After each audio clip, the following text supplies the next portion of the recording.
Greetings, everybody. Welcome to your video series on an introduction to sociology. The topic for today's video, anomie and alienation. Let's get started. What do we mean by anomie? Anomie was developed by our friend Emile Durkheim, who, if you remember from chapter 1, was also the developer of the structural functionalist perspective.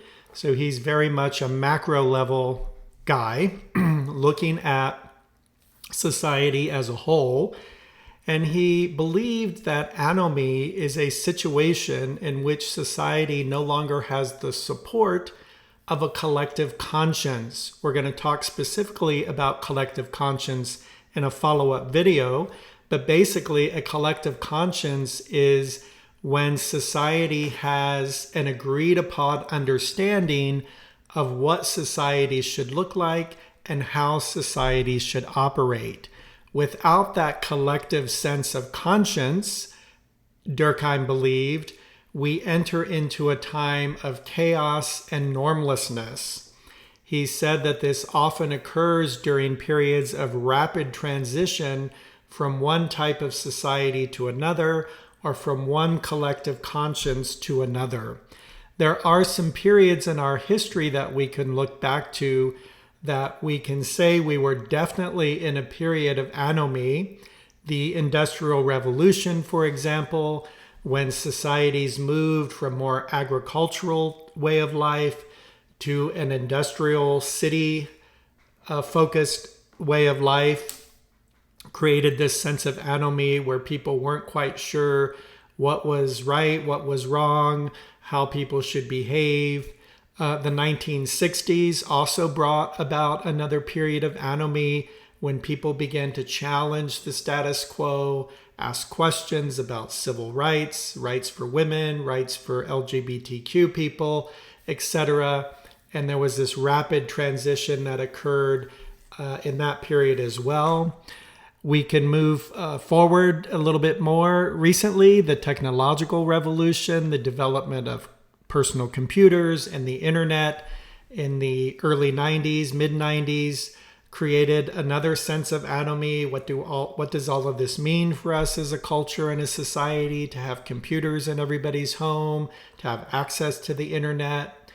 So we can say that perhaps today we are also in a period of anomie where we are, at least here in the United States, trying to form a collective conscience around issues like immigration, abortion, what does an education mean, healthcare, vaccines. COVID-19 was definitely a period of anomie where we were struggling to figure out how to respond to this pandemic and what should we do as a society. Gun rights has been an ongoing issue. Climate change, again, trying to find this collective sense of conscience about what the changing climate means for us and how do we adapt and develop new norms. The role of electric vehicles, our elections, things like drag queens, cancel culture, even our news. We're all sort of trying to figure out what do these things mean for us as a society, and where's the sense of collective understanding of how these issues are affecting us and what are the solutions to the various problems and issues these are raising for us as a culture. Now, conversely, alienation, developed by Karl Marx, who, again, if you remember from chapter 1, developed the conflict theory.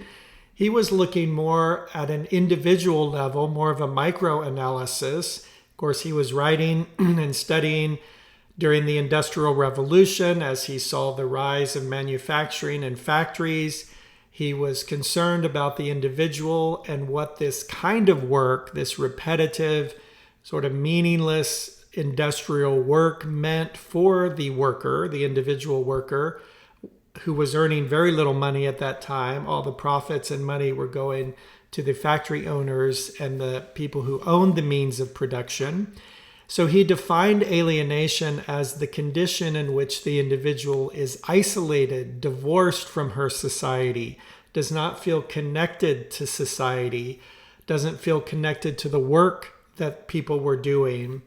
And he believed that this impacted our sense of self, that we were not able to develop a healthy sense of self and purpose and a sense of satisfaction based on the work that was being done at that time. We can look at certain segments of our economy today as kind of similar feelings of alienation, things like service work that tend to pay very little and are kind of repetitive, right? You're pushing the same buttons, you're flipping the same burgers, you're watching the same timers. Everything is very repetitive, and there's not a lot of satisfaction that goes into that kind of work. I worked in fast food at some point early in my life. Many of you have worked in fast food. We're not belittling fast food workers. We're simply suggesting that Karl Marx says that there are certain types of jobs and work that are more likely to lead to a sense of alienation, this sort of purposelessness, lack of motivation, lack of connection. If you go into a fast food place, for example, what kind of service are you really getting? Are people making eye contact with you? Are they engaged? Do they seem happy? Are they wanting to provide you with the best kind of service? Or are they merely going through the motions, doing what they were told to do to get you in and out as quickly as possible?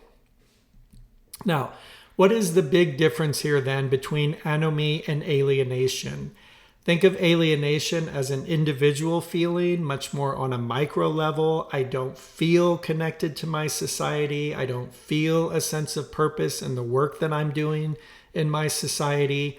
Whereas anomie is more of a societal macro level feeling where everybody or most people are feeling this sense of disconnection, confusion.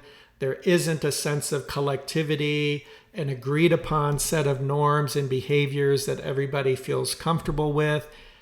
Different groups are kind of doing different things, following different levels of beliefs and values, which is creating chaos or conflict or confusion with other groups. That's what Durkheim called anomie, as opposed to Marx's alienation, again, much more individual. So that's going to do it for now. Thanks for checking in. Never stop learning, and remember, sociology is everywhere.